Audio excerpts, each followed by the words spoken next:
big is the group? I wonder, 5 or 6. Yeah, exactly. 5 or 6, yeah. And how much interaction do you need with the group? I think that from the way our students describe it to us, there's a fair amount of A interaction. lot. A lot. I mean, that's what you're doing. That's what I mean, not physical interaction. Like every week, people are sitting there and they're online or whatever, and they're going back and forth between the group. Because it's a group presentation. It's a group presentation, and you're constantly, you keep having to hand something in, and they go and they don't like it, and then you have to make changes to it or whatever.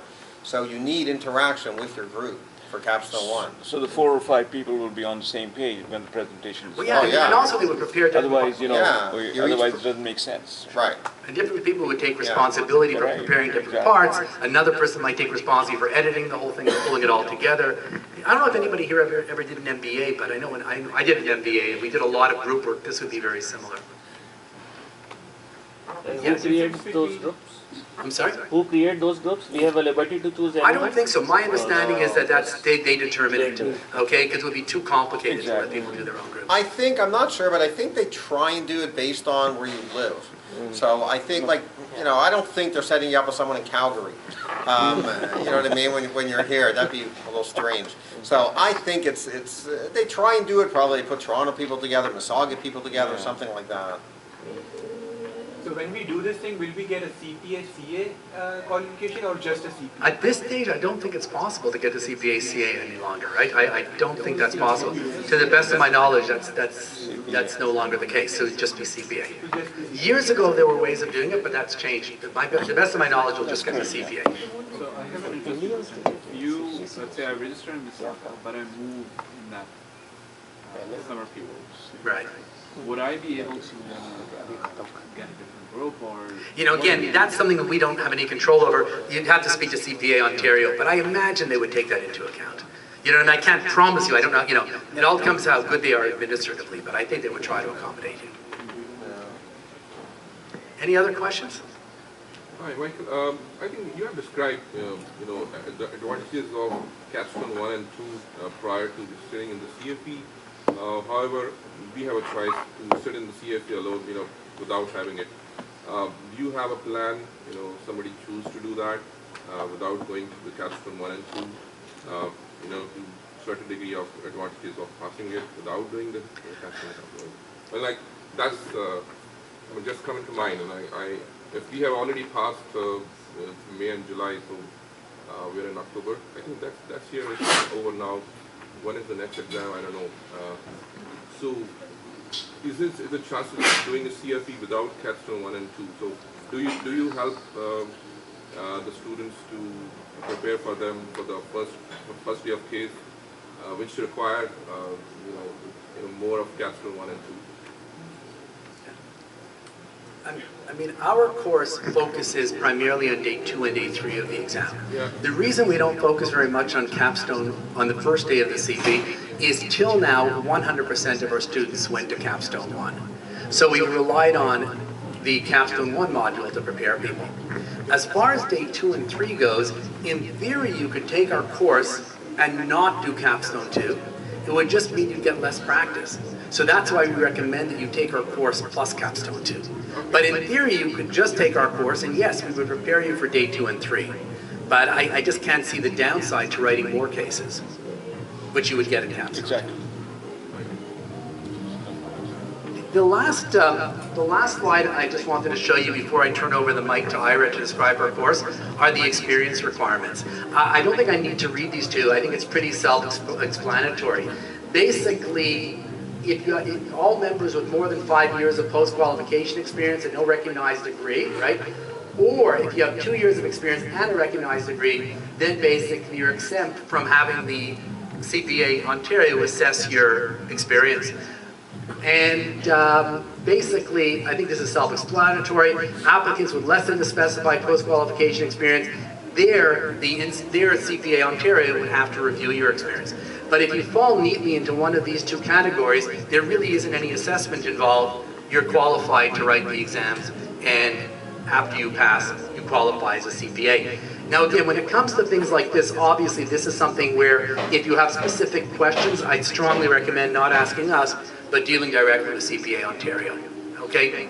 Yes. But surely, for this to be in place, a person will need to send in an application so that you know where you stand. Oh, for sure. You just don't want to jump into You have capstone one and start all that process. You have to. You can't do anything before it. The first step is to submit an application where they'll ask you for all sorts of information. Correct. However, if you fall neatly into these situations, then there isn't much of an assessment involved. It's pretty straightforward.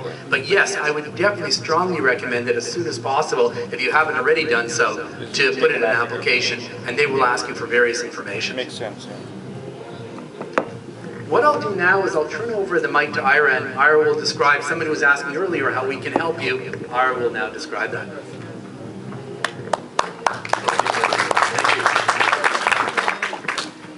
Okay, so I'm just going to, I'm not going to be that long, and obviously, please ask me any questions, just like you were doing, like with Michael. That's nice. Okay, just give me one sec. Oh, okay, where am I here? Who is that? Okay. All right, so basically we've been doing this, you can see, like, I mean, for a lot of years. Obviously the system has changed over the course of these years. My background basically is both of us went through the CA stream. I was at E&Y, Michael's at Deloitte for about 9-10 years each. And then we decided we liked teaching, so we started to teach people to prepare people for the, what used to be the UFE, and that now was the CFE. So that's basically our background. Michael also did very well. He won the gold medal, which was like first in Ontario. So we've been teaching like full time, preparing people for these exams for a lot of years. Okay, as Michael mentioned, for the CFE, we focus on day 2 and day 3, not day 1. Just so everybody understands this, you guys are the only people, as Michael kind of said, that they've made this arrangement with that cannot write Capstone 1. We have no history. There's no history here of how people are going to do on this exam if they don't go through Capstone 1. Nobody else has that choice. Students from India don't have that choice. We were surprised, like quite frankly, we were surprised that they were giving people this choice, because the obvious first question is, really? How are you going to know a continuation of a case if you're not in Capstone 1 and you're not looking at the case? So that was kind of our first question. And the answer, of course, that we got was, I don't know, we'll give you a copy of the case.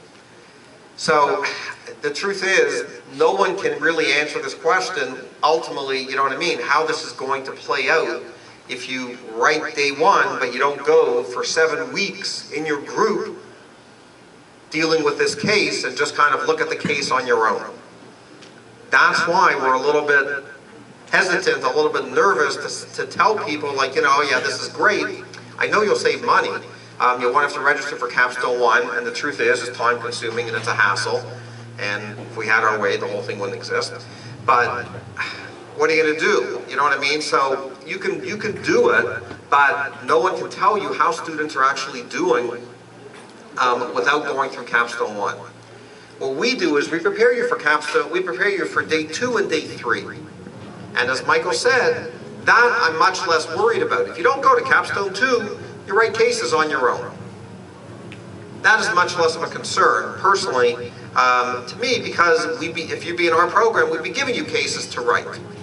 And I'll explain like why in a second. All right, so what we've done is we've developed a program really for international CAs. Yes? I have a question. So, for the first day of CFE, you're in the same group as you had with Capstone 1? Or Same group as what? No, for the first day of the CFE, you're just going to the center that you're writing. You're not in any group when you're writing.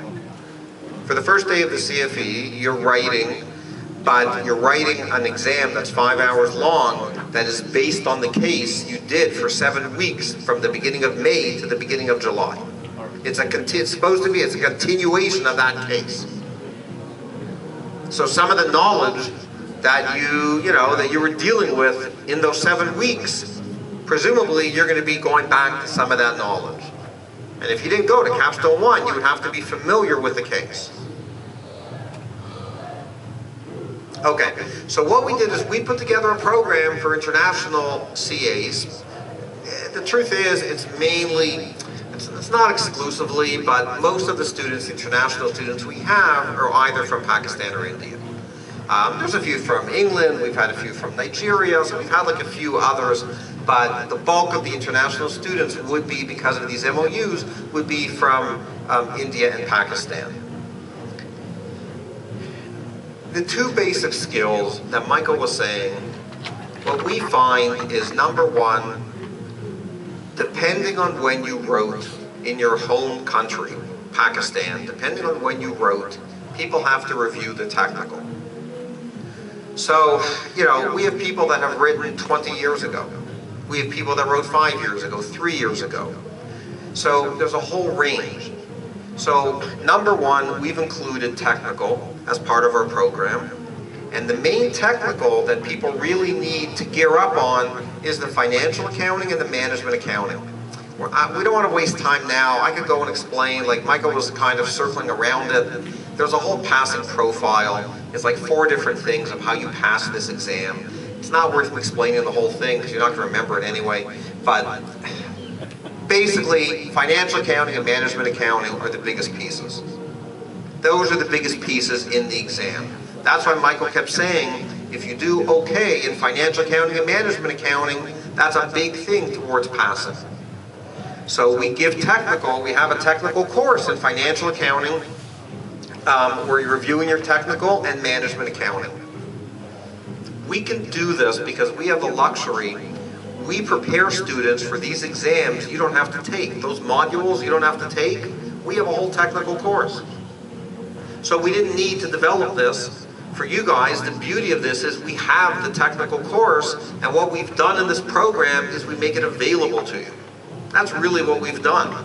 So we have all this technical, we have all these videos, and you can study the technical, watch the videos, and we kind of incorporated it into the program. And just to make one thing clear, just in case it isn't from the slide, for financial accounting, it's actually a live course, which you can either take in class or through what we call online, or it's an online computer course. Basically, it's delivered online, but you're sitting at your computer. But the financial accounting is basically a live course. The other 5 competencies you would prepare for the technical by basically following our notes and watching videos. Sorry, a question? You just answered. Oh, okay, good. I think it comes up actually in another slide. I'll show you, like, we have 3 different ways, like how we actually deliver the courses. The second piece of it is the case writing. That's probably the hardest piece. Because of the system, and again, we just have a lot of familiarity with the system in India and Pakistan, because the system is so technical, the case writing is a bit of a different skill that you have to learn. And that takes time. That's what it really is. The case writing is something, we can add some value, we do case take-ups, obviously, you know, we can show you many things. But at the end of the day, you have to sit there writing the cases on your own, you have to write it for 60 minutes, you have to look at it, you have to see it, you have to read the solution, and little by little you begin to understand how to approach the cases. One important thing is, someone was talking before, there's probably a little confusion about when everything is. The CFE is only once a year, it's only in September. We want to give case writing experience before you hit Capstone 1. The problem is, if you're working, once the middle of May comes, you're lost to us. Because once the middle of May comes, if you're doing Capstone 1, it's a different story, I guess, if you decide not to write Capstone 1. But if you're doing Capstone 1, you're working, you got 10 to 15 hours a week, okay, you're in Capstone 1 with your group. You don't have any other time to do anything else. So that means from the middle of May until the first week of July, all you're doing is preparing yourself for the first day of the CFE. You do nothing for day 2 and nothing for day 3. You're not doing anything for us because we purposely don't schedule anything in that time period because nobody would do it. So what we do, that last point here, part number 3, we give you some cases before May on purpose because we want you guys to start writing cases earlier. Okay? Those are the two components really. The technical, the case writing are really what you need to pass this exam. Sorry? Yeah, I mean, I think it's important to get the early practice because keep in mind, Canadian students today in most universities, they've been writing cases for at least 2 or 3 years. So if you only begin your practice case writing at the same time they do, you're going to be at a disadvantage. Yeah, and by the way, see, that's the other problem. You see, everybody else in Canada who are going through these modules, Core 1 and Core 2, they have 1 case each, and they're very technical. They don't need good case writing skills for Core 1 and Core 2. But the electives, they have 2 cases in each exam. And that's a little higher case writing. So all these guys in Canada who are writing the modules, they're practicing case writing. They're practicing case writing. They have to get through the elective modules. It's 2 cases, and then 1/3 of the exam is multiple choice. So they actually get case writing experience a year before, or half a year, or 3/4 of a year, whenever they're finishing the modules. Sorry, did you have a question? Usually your courses, you said that by May, you would want everyone to start writing the cases. Yes. If someone registers with you. So the other stuff, the technical base, when does that start? Oh, okay. So, I'm trying to think when I have. Okay, you know what, let me just answer that in a second. I'll answer it, she's saying, when does that actually start? Like the technical base, I'll answer that in a second when I go through like the whole timing. The last piece, after May, we have our final piece in the summer. We have what's called our comprehensive course. And that's really while you're doing Capstone 2. We run it twice, either for people who are working, they do it live online in the evenings. You can take our sessions like in the evening, live online. Or if you're not working in the summer, you can do it in class. So we run the same course twice. We run it at U of T downtown. That's called our comprehensive course, and it's made up of these 2 things. We have some case writing, and we have what we call technique sessions. Technique sessions are not technical. We try to show you ways when financial accounting comes up, when auditing comes up, how do you move up the levels? Again, I'm not going into the whole passing like profile here, but basically what they do is they rank you in levels whenever you have issues, okay? Like, are you not competent? Are you reaching competent? Are you competent? And the whole way to pass this exam is to move up these levels. So we have these technique sessions to try and get you to move up the levels. Okay, so that's our whole program is really these 4 components. I'll do the timing in a second. The technical and the case writing. Okay? Okay, now, if you want to see, and this will end up answering your question, I guess, for the timing. The financial accounting, what we do for the financial accounting is we offer a course, and that takes place in February, March. And we're running it like twice. We're running it, some of the sessions are in class, some are live online, or you can do the whole thing live online. And it's about, I don't know how many sessions, we have about, I think it's about 7 sessions, for example. So it'd be like, let's say, over a course of 7 weeks, I don't know if it's every week, but it might be every week. For one evening, for example, you would have like a 2-hour session live online.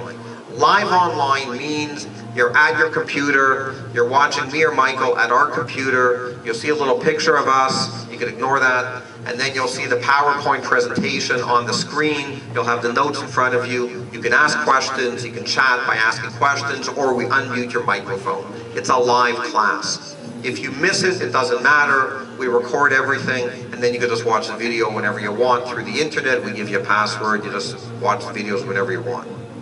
And I should mention that for this particular, I'm sorry.